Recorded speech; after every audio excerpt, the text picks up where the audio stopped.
রান্না করতে ইচ্ছা করছে না, হাতের কাছে মাত্র অল্প কিছু সময়, আর বেশি ইনগ্রেডিয়েন্টসও নেই। চিন্তা করতে হবে না, জিরা রাইস সঙ্গে সঙ্গে তৈরি হয়ে যাবে।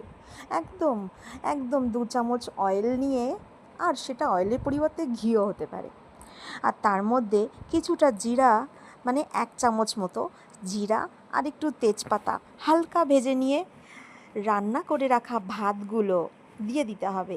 হ্যাঁ, তার আগে একটু লঙ্কা যদি পছন্দ করেন তাহলে লঙ্কা কুচি আর একটু আদা কুচিও দেওয়া যেতে পারে।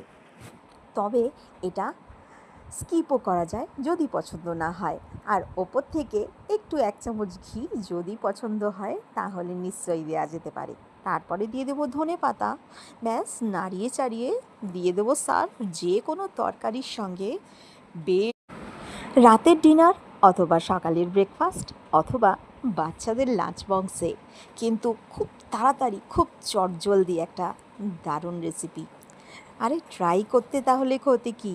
তাড়াতাড়ি করো, ট্রাই করো।